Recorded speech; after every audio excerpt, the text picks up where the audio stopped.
I guess. Go ahead and introduce yourself and kind of why you homeschool, how many years, what your kids' situation is, and kind of your method or your style of homeschooling. Okay, my name is Julie Boomsma. My family, we live in Illinois. We're about an hour south of the city of Chicago. I have two kids, a son, Logan, who is 11, and a daughter, Annika, who is 7. Logan, this coming school year, will be doing mostly 6th grade with a little bit of 7th grade coursework, and Annika will be doing 3rd grade.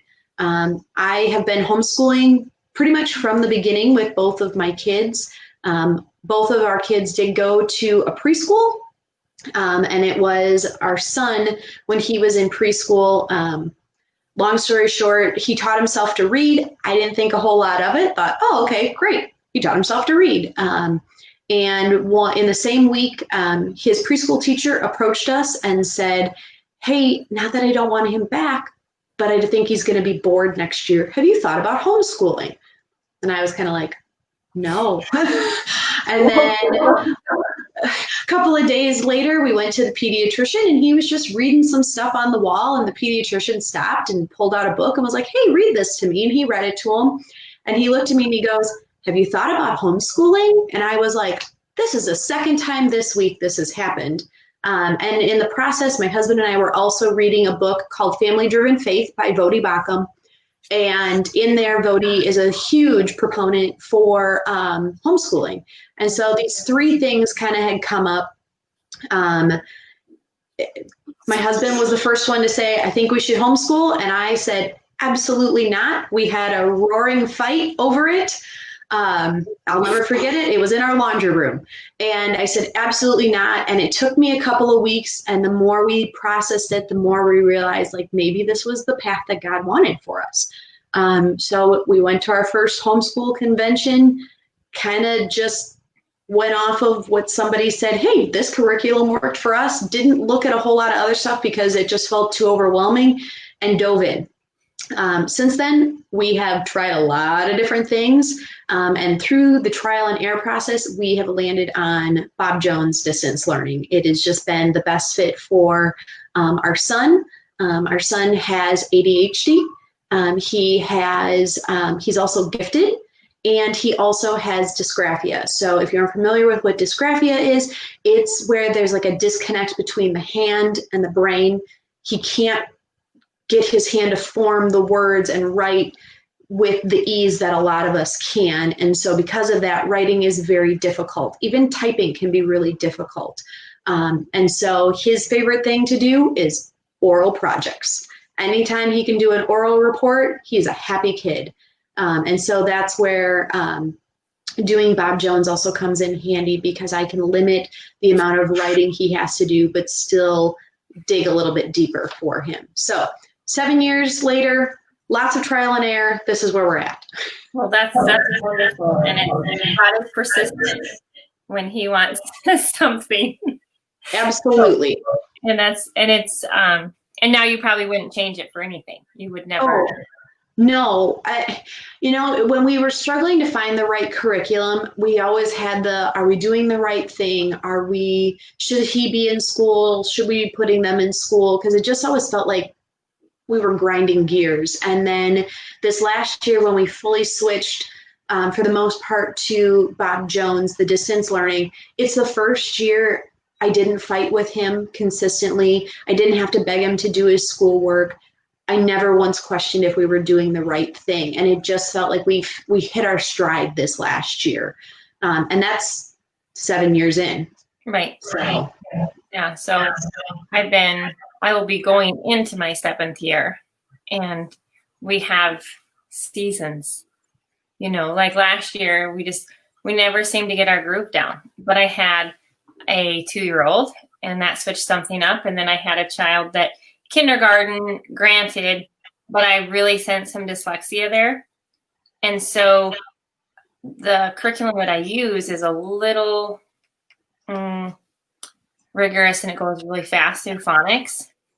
And so I switched that up, and you know, it made a difference, but still it was a setback for what was in my head, but we made it through. So Yeah. And that's the big thing. You have to constantly be willing to shift what your expectation right. is. And if it's not working, being willing to scrap it and start again. Right. And not compare children to children. Yes. Because my second oldest child did the logic of English in half a year, two levels of it in half a year. She was at the same level as her brother that was 2 grades ahead of her. And so then my other kids, I'm like, why aren't you reading yet? Or why aren't you? And I constantly find myself, I'm like, maybe you're age appropriate, and she's not. So, yes. Well, let's go ahead and, so what kind of BJU, what do you think it falls on? Like, is it classical, Charlotte Mason? I would say it's more traditional than okay. Just because you have your basic core subjects. There's the textbook, there's the teaching that goes with the textbook, and then there's workbook pages, or they call them work texts, and then there's handouts. I mean, there's projects you can do, there's crafts you can do. It is so full, but the nice part is they really do encourage, do what works for your family. Some families get the distance learning and they only do the videos sometimes. We do the videos pretty much every single day, but we don't do all the worksheets and we don't do all the handouts and we definitely don't do all the projects. Right. So we just kind of tailor it to fit what works best for us. Like my son hates projects. Don't ask him to color, design, make a model, diagram. He hates all of that. Like it just let me absorb the information. So for him watching the videos, he loves it. My daughter's like, I want to do all the worksheets and I want to do all the crafts and I want to do all the projects. And so we try as best I can to do all of those things with her without me feeling overwhelmed either. Right. There's just sometimes where I say, I'm sorry, Mom can't do that project. That project is too overwhelming for me. Would you kind of consider BJU kind of self-led or maybe not self-led, but where they're wanting to become independent learners on their own? Yes. So what I do is I still have a lesson planner that I put together. So the one that I have found that I really love, it's called the Green Plan Book. And I like it. It's just basic. It's simple. There's really not a whole lot to it. I will still write in there, these are the videos they should be watching on each day, just for my mental gauge, so that I make sure like we're staying on track with what I want to do. And then I give them a sheet every day saying, these are the things that I expect you to do. But a lot of times, you know, my son, especially in history and science, Mom, can I please do another video because it's a continuation of this? Okay. Yeah. And so, I mean, even if there's been days where I've had a migraine, I'm a migraine sufferer, and I have not been able to get out of bed because my head is just killing me.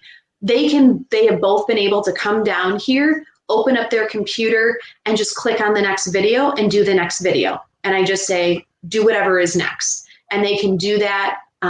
My son, he has in binders all of his handouts. So if it tells him he needs a handout and we've decided he's going to do that handout, he just goes into his binder and he pulls out his handout. Okay. Now my daughter, who's only 7, I keep those handouts because otherwise she likes to reorganize things and then things get lost. And so Mom has a little more control yet with that. But it's kind of nice because they can work independently if I need them to because I'm sick, or, you know, I have to be outside because the lawn needs to be mowed, or there's just another reason, or even like, hey, I have to go to a doctor's appointment, Grandma needs to step in. Grandma just has to be here and they can still keep doing their work. Well, that's great. Well, go ahead and kind of show us inside of BJU and how it works. And then the additional resources that might come with it. Just kind of show us like if you were going to sit down as a child and start your school. Awesome. All right. So I'm going to click over. I'm going to first show you the parent portal. Okay. So this is the parent page. On this page, it's your dashboard. I really only use this side here.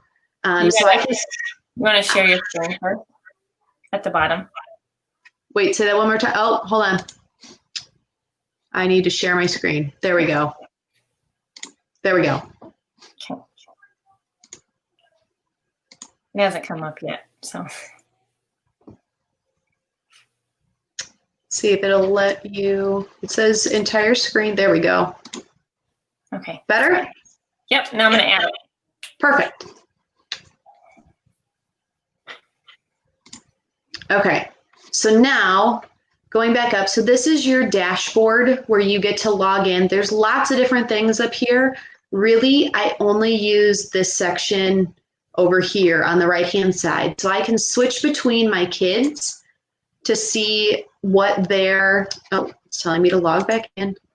Sat a little too long. So when I pull it in, I can drop down my box and I can choose whatever child I want to hop into. So if I go into my daughter, you know, I can adjust the grading scale, grading periods if I feel the need to do that. So for this coming school year, all of her videos are already loaded. Okay. And then for the previous school year, everything is here. If it's completed and I've done the segment survey, it's there. I can click and view what her grade was. And then there's a calendar as well that if I wanted to add things into our calendar. The comments right here, this is like a parent discussion board. So you can go in and there's ones for all the different grade levels. You know, like here's a pre-algebra one, and people can comment, and then, you know, people ask like, hey, are you doing open book for tests and quizzes? Are you not? It's just a great place if you're looking for some resources or you've got a question that other parents come in. Once in a while, I'll pop in there if I'm looking for something, but for the most part, I don't pay too much attention to that. Do they have like a search thing for that too, where you could like search? Yes. Okay. Yep, there is a search in there that you can use. Let's see if I can hop in here. Communities is where you would find all of that. And then you can search anything that you're kind of looking for up in here, and it'll pull that back up for you. And then under the home page, I'm going to go to my son. So I'm going to click into, I'm going to go down to this past year. So here he is. We still have 4 days left in our history from this last year. It's just our rainy day that we're doing right now. So here it tells you a little bit about the course. You can learn about who the teacher is that is teaching it. It gives you the description. On the side here, there's surveys that they sometimes ask you to participate in. Sometimes they're closed depending on if they've already received a certain percentage of answers.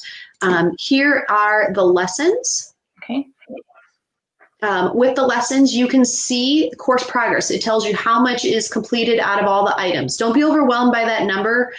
So if I go in, I'm going to click all the way down here to chapter 20. Items are just within each lesson, there are different items. So like day 172, marked complete. This just tells him this is your introduction for today. This is the student text that you're going to need to read. This is the activity manual page that you're going to need to do. And then this is the presidential election handout. Sometimes the handouts are something for them to do. Other times they're just additional information for them to look at. Okay. And then there's an activity list, and it says presenting a speech. And so then there is a handout that gives you the rubric on presenting a speech. And again, this is something you can choose to do or you can choose not to do. Logan is all about that presenting a speech. Okay. It gives you your objectives for the day. What are the things that they are going to be learning? If for any reason you have lost the handouts that are sent with the curriculum, you have the PDF here that you can print it out. It's always right there that you can get that printed. This is the rubric for presenting a speech. A lot of times what I'll do is I'll give him one and then I'll also print a copy for myself so that we both can work off of it. Okay. And then when he is done with that, you can see it's all this mark complete. That's what those items are. So that's why I said don't be overwhelmed by that number. And then in here, it is the day's video. And so he would go in, I can watch the video, he can go in and watch his video. They just click the video, it pops up another screen, and then they can hit play. I'm going to turn my volume up, see if we can hear her at all. Gives them a little bit of an introduction.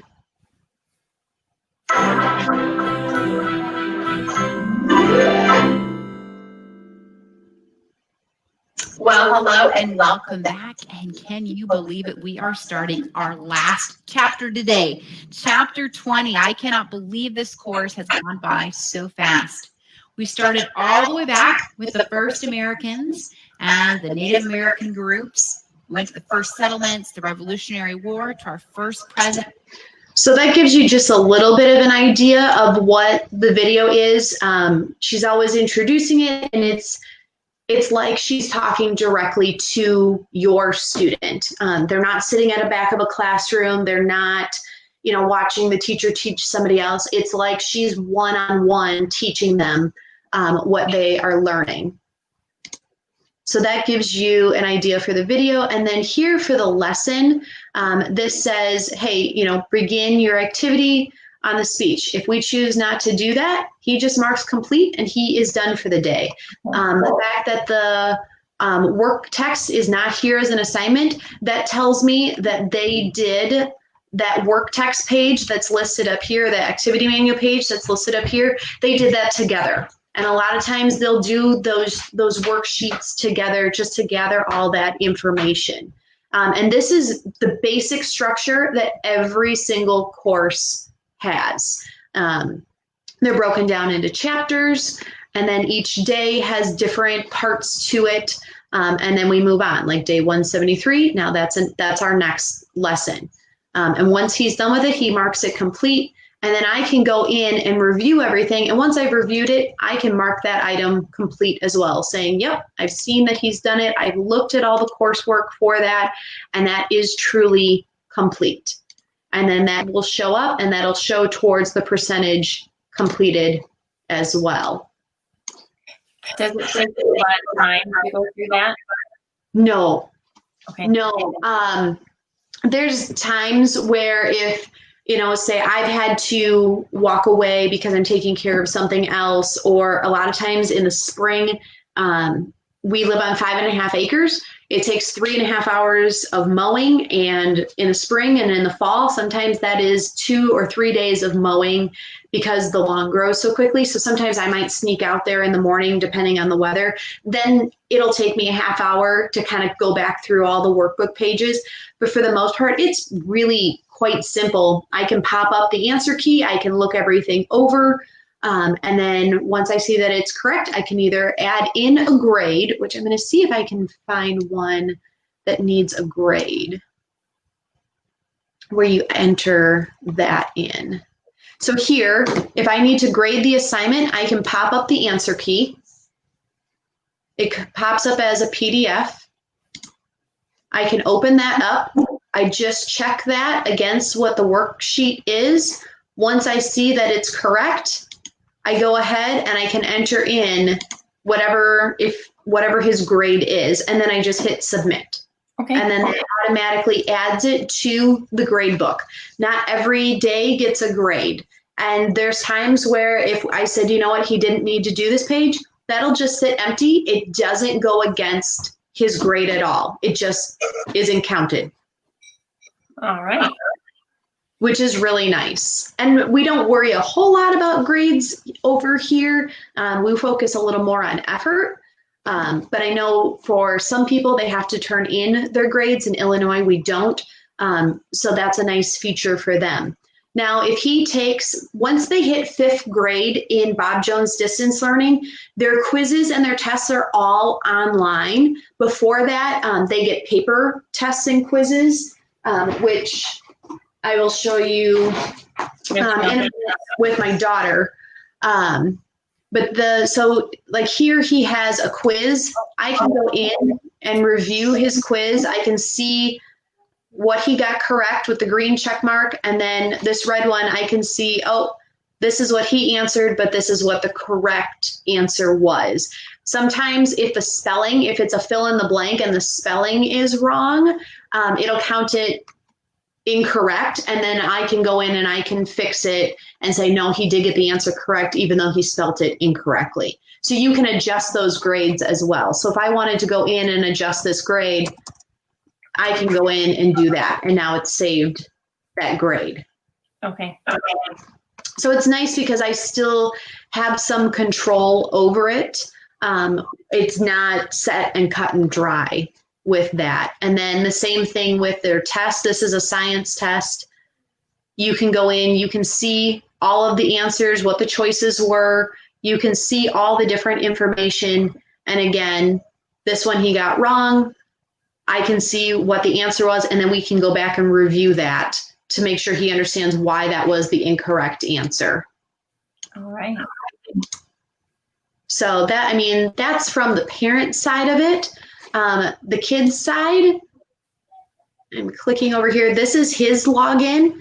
He sees it pretty much looks the same way, but this is just where he finds his courses, and he can just go in and click and choose whatever video is up next. So like here, Bible, it says day 150, English, day 79, Heritage Studies, day 176. He would just click it, and then away it would go to take him to his next video.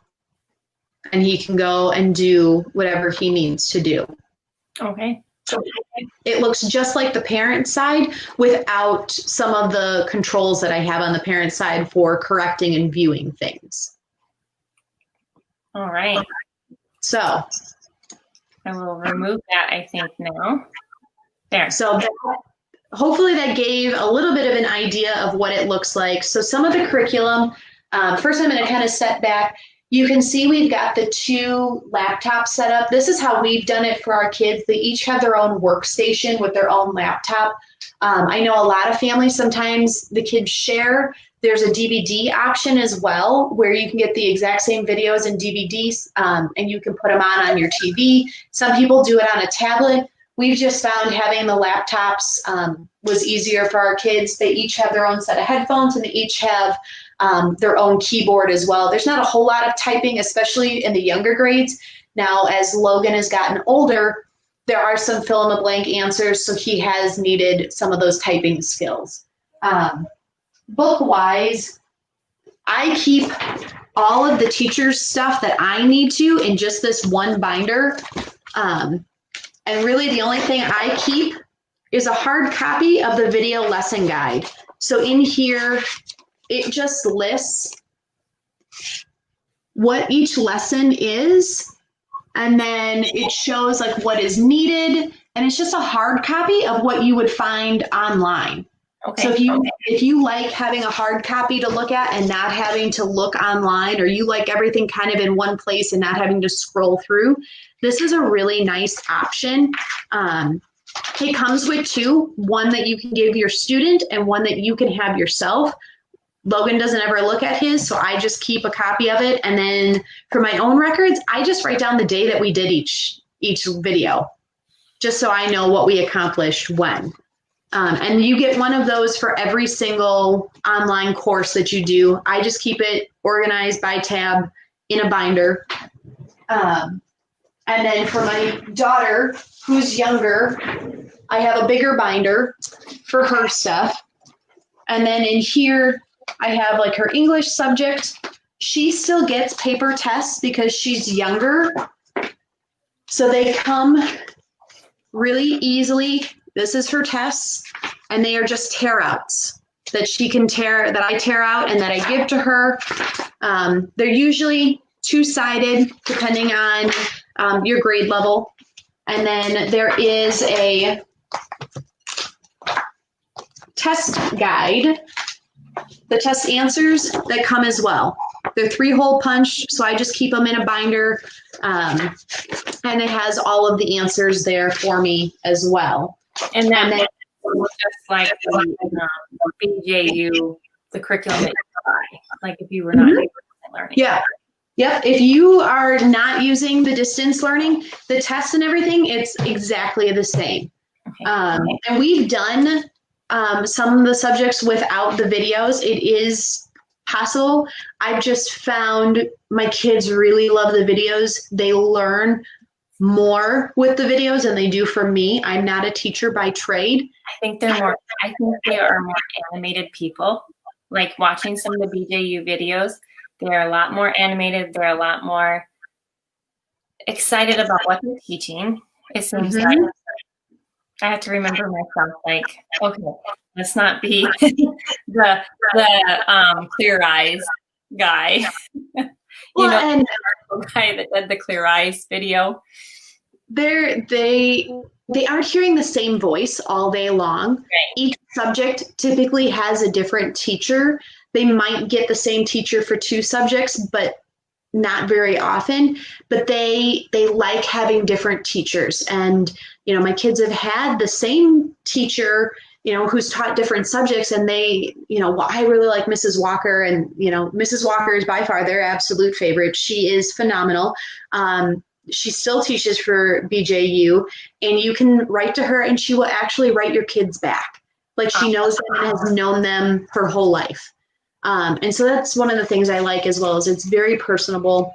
So I just keep her lesson guides. I keep her handouts just because she's a little bit younger and she's not going to keep it as organized as I do, but I keep it just in one simple binder, and it looks really thick, but by the end of the year, pretty much everything is out of there and you've used it, and it's pretty simple.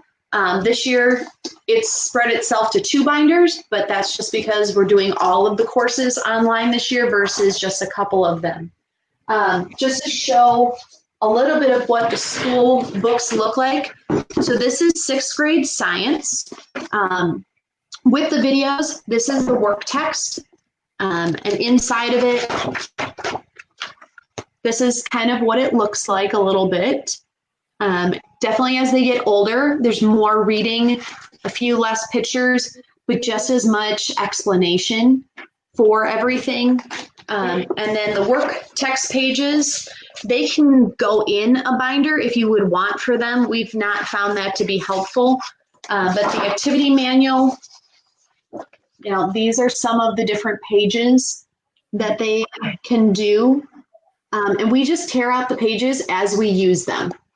So this is the only page we need today. We tear that page out, and then it goes into a folder. And at the end of the chapter, if we don't need it anymore, we pitch it, just because we don't need to keep something that we aren't using anymore.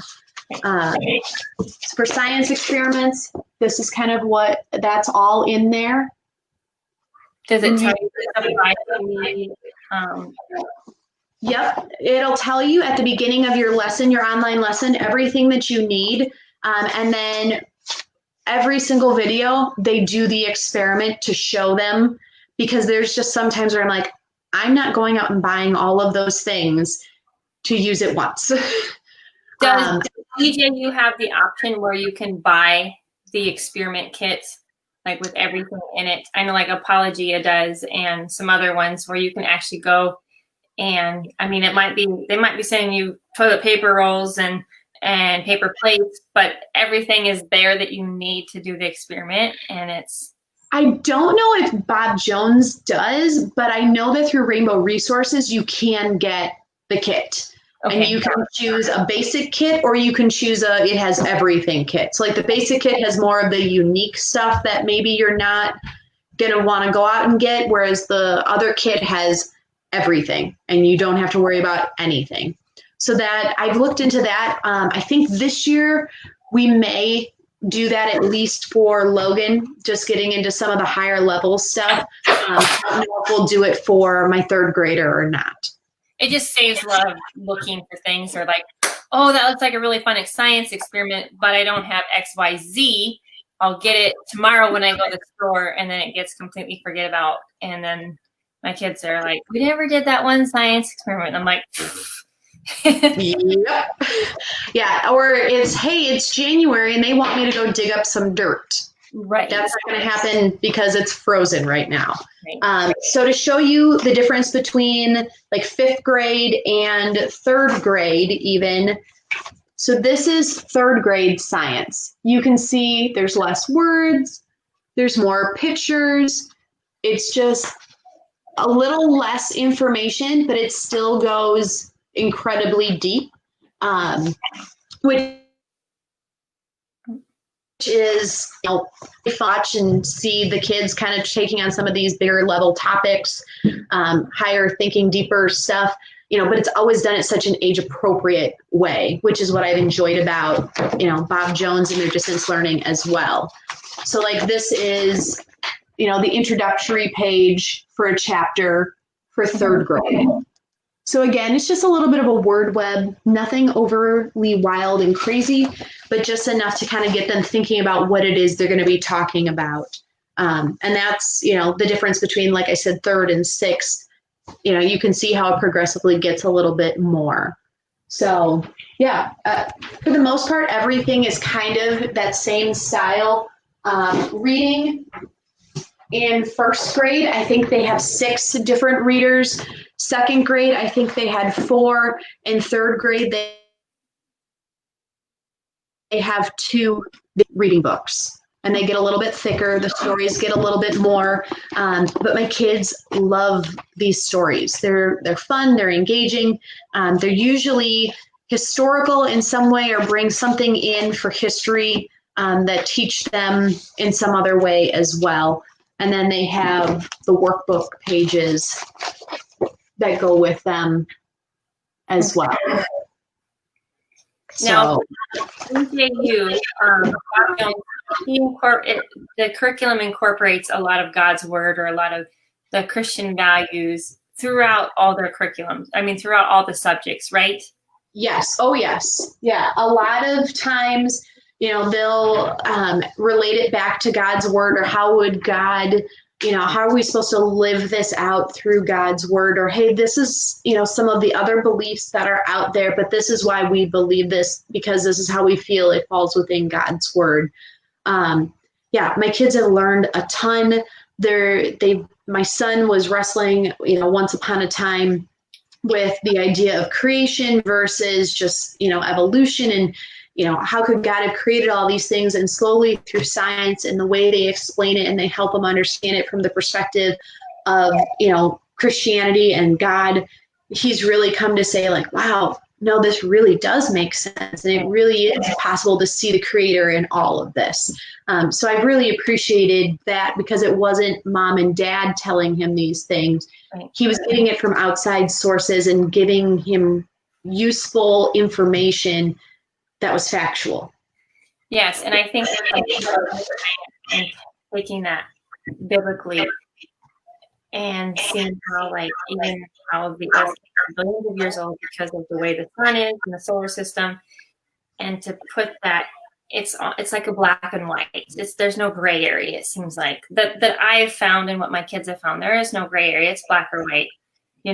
As far as God created this, and this is how I can prove it, basically.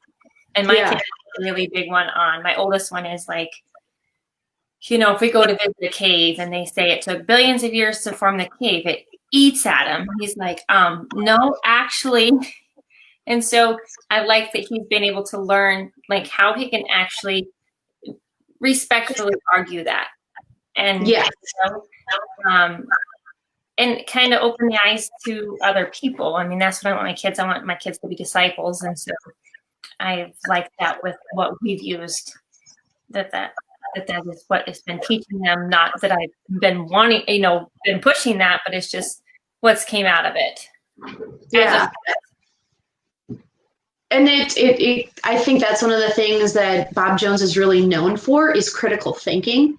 It's not just, here's the information, regurgitate it. There's a lot of, explain this, or how does this relate to God's word, or how do we as Christians live this out in our everyday life? And I think for me, that's a lot of what draws me into Bob Jones as well, because those are the conversations I love having, with my kids, and especially, my 11-year-old, they were talking about capitalism versus socialism versus communism earlier this school year. And we had, this fantastic 2-hour conversation, all because this was what his lesson was for the day. And we got to talk through some real life things that have been happening. And he really understood it, and he understood, what things looked like. And then again, as Christians, how do we, apply our faith in that area? And I know a lot of that has come from just the way they've tried to help them develop those critical thinking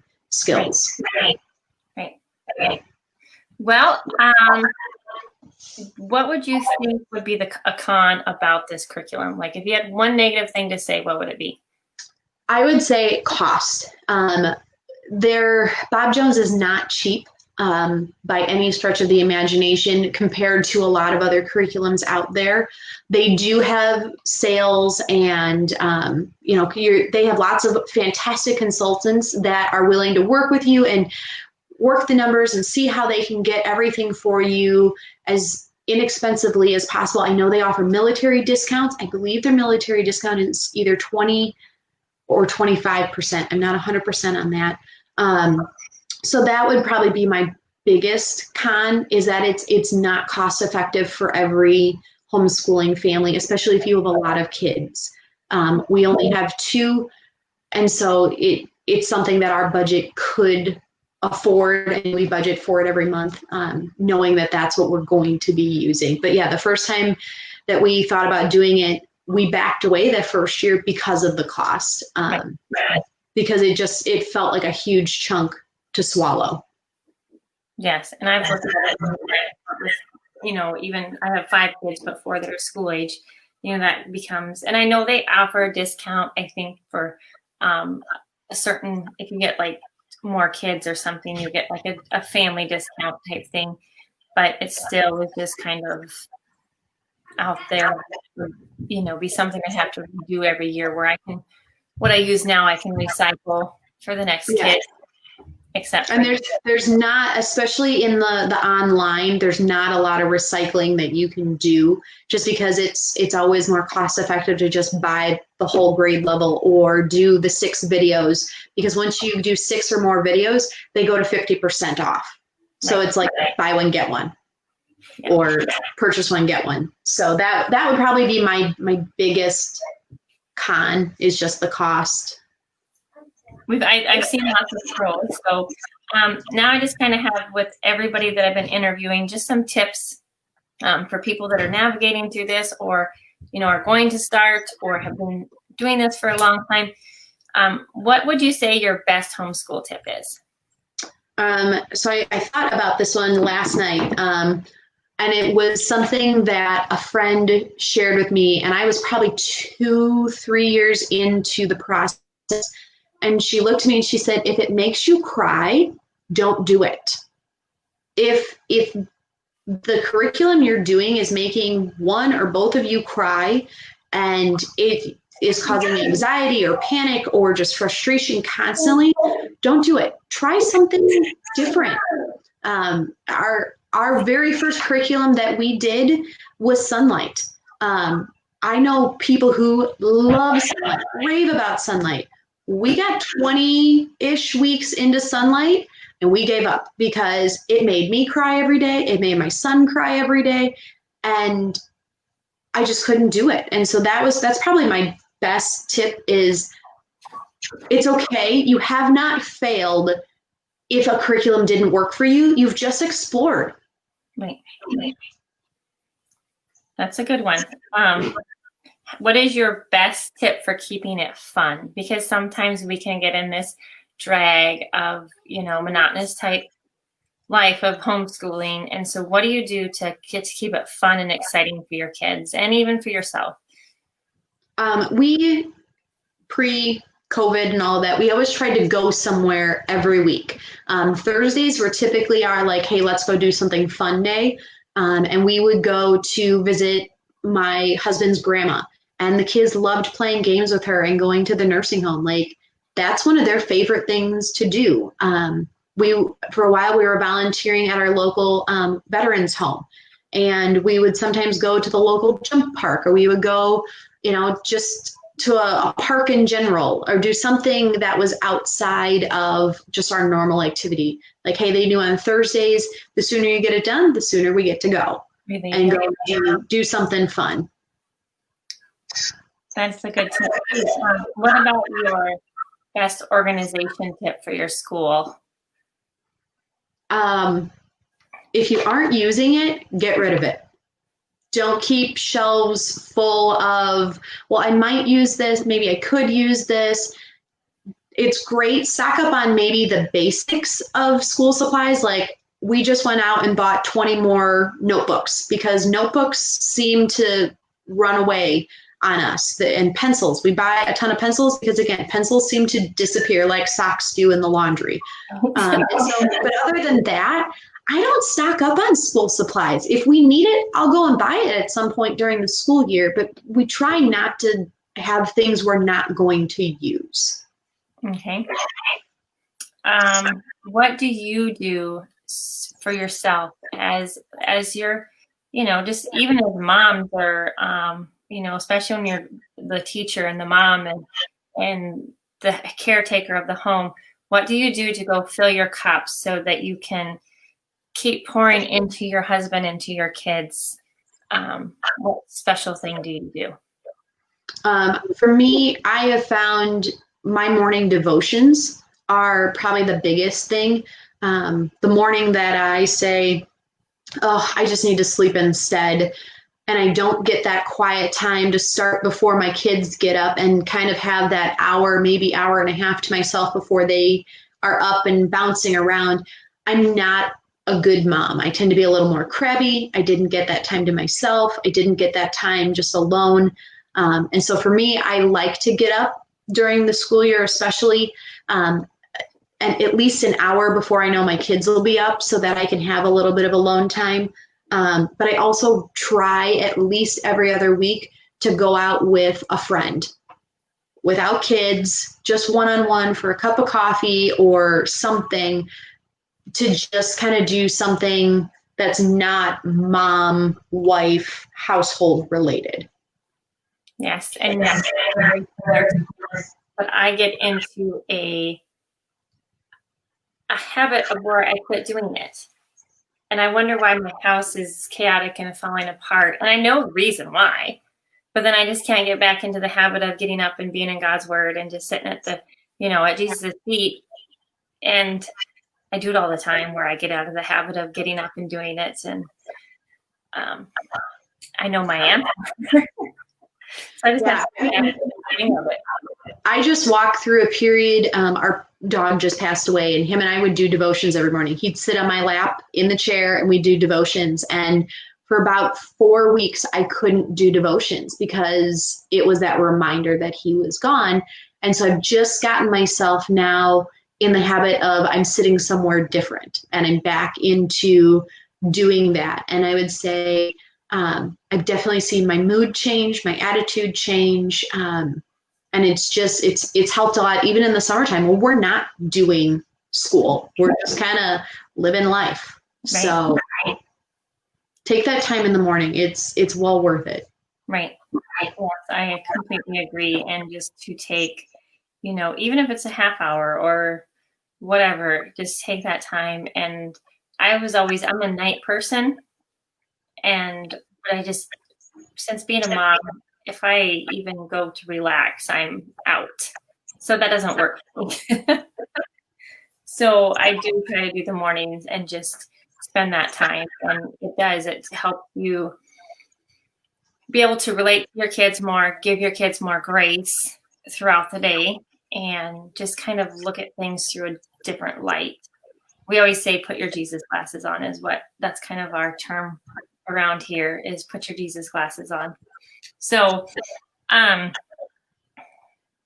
do you have like a podcast or someone that like a blog person that you follow, or?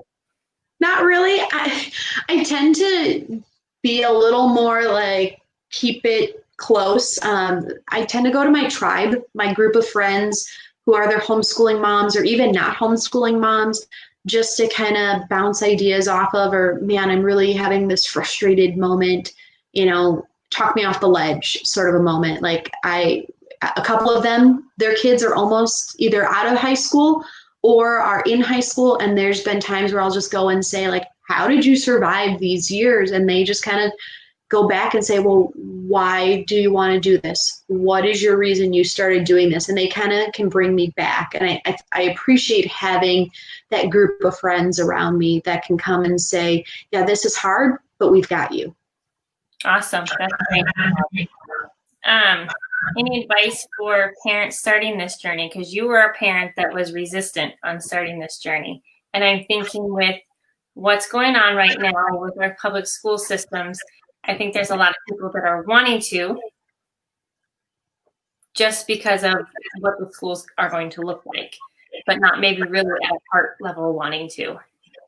Yes. I have a friend who is wrestling right now, and her and I have been texting back and forth. And I'm going to read you the text message that I sent her the other day. And honestly, I think it was God speaking through me, because I look back and I'm like, I don't know where I came up with this. But I said, the devil wants us mamas to believe it's too much and we can't do it. He's absolutely right. We can't. But there's one thing I've learned in these last 7 years, that if I keep God in the mix, he makes it work. You're not going to break them or ruin them. If anything, you're showing your kids how to step out in faith, trust God for the things unknown, and wait patiently as he guides and leads. There will be good days and bad days. It's the nature of the beast. If you choose to go to homeschooling, pick the curriculum you think you could handle doing. If you get partway through and it's not working, try something new. You're not stuck. You just get to choose, which is okay. You've never failed. You've just explored. I love that.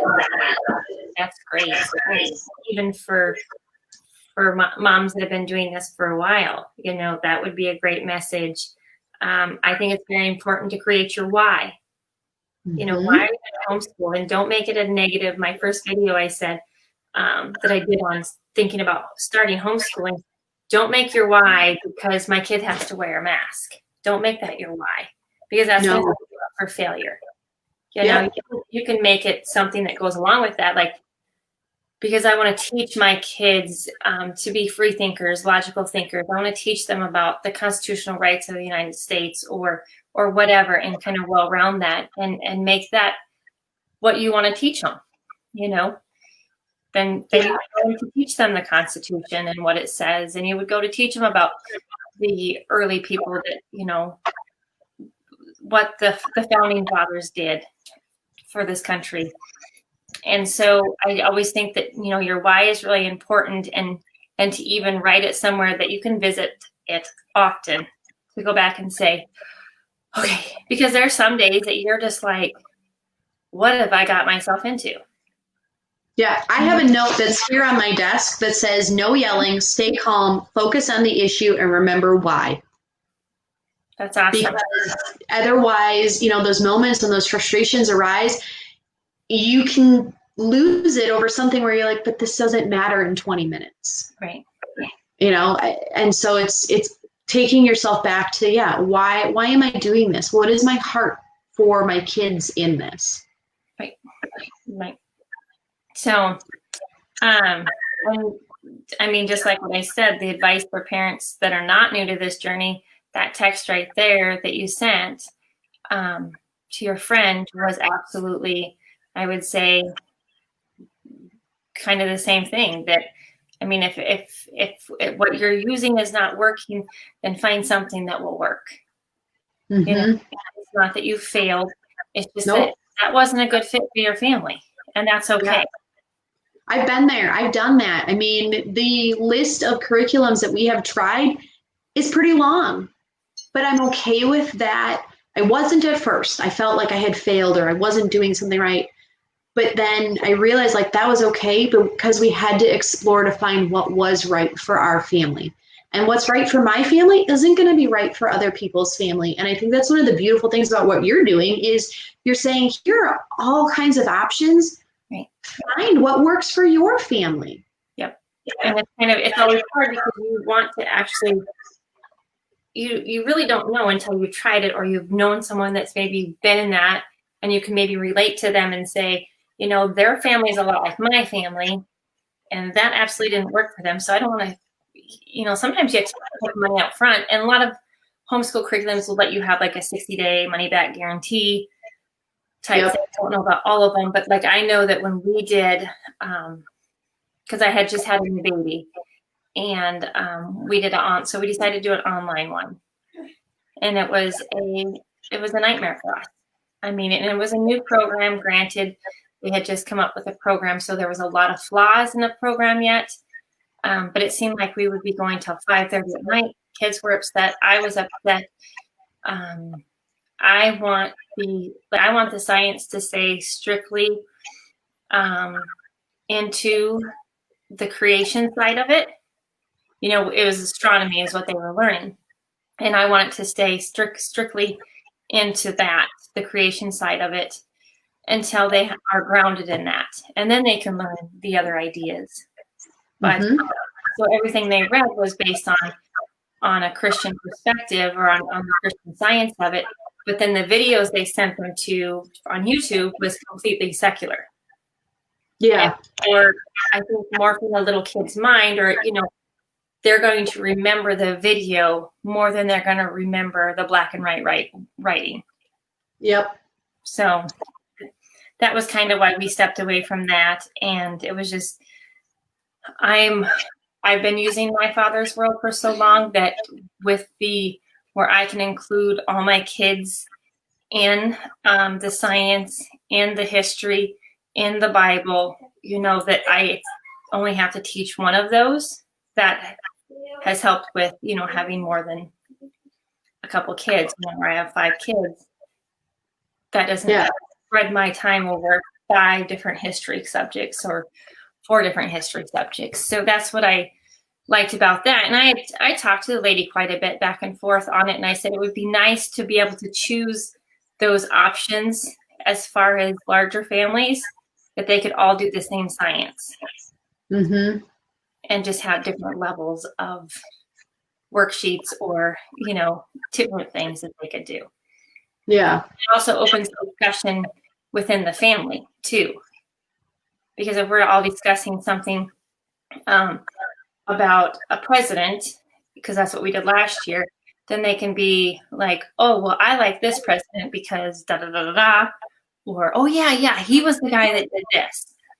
So yeah, which is fun because even like I've noticed like with Bob Jones with their distance learning, like sometimes a lot of it's the same thing every year, but every year it goes a little bit deeper. And so like my daughter last year in 2nd grade, she'd be telling about, you know, the Boston Tea Party, and my son would chime in and be like, but just wait, because next year you're going to learn about this. And then you're going to also learn because it's going to go. And then he would take it a little bit deeper. And she was like, oh, really? And so like it, you know, like it was kind of fun to watch where he'd be like, okay, you got that, but just wait. This is what's still coming. Like you still get to do that. So like it is fun to see how some of those things overlap. You know, even if you are doing some of the separate stuff as well. Right. Well, I don't think I have much else. In closing, I have started putting these on YouTube. I have no idea what you do to go to subscribe to that YouTube channel. I'm not tech savvy, but I think if you just type in my name, Rachel Anderberg, it should come up. And subscribe where I do different curriculums.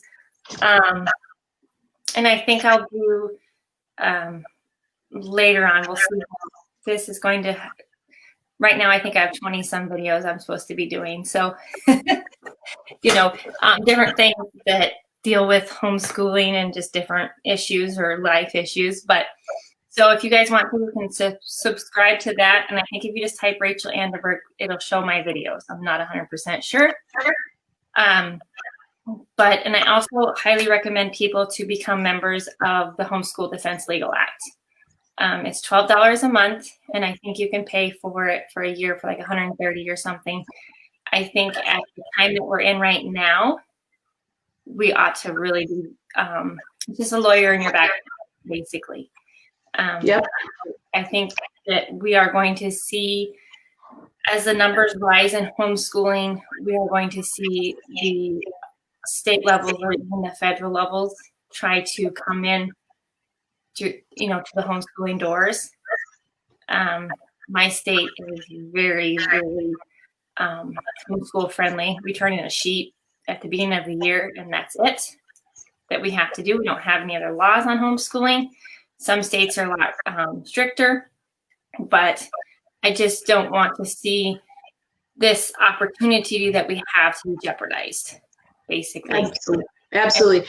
I know at Bob Jones, you can purchase your homeschool legal defense membership through them as well, and they have a discounted rate as well for people who have purchased their curriculum through them that I believe is even cheaper than what you can get on the Homeschool Legal Defense website. Right. So, and that's, even if it is $12 a month, that's 2 cups of coffee. Yep. I mean, at Starbucks or wherever. So that's nothing, really. Nope. So, but I thank you so much for joining me, Julie. And it's been great to get to see inside your curriculum in your classroom, and just your insight on the life of homeschooling has been awesome. So thank you so much for joining me. Thanks for having me. You betcha.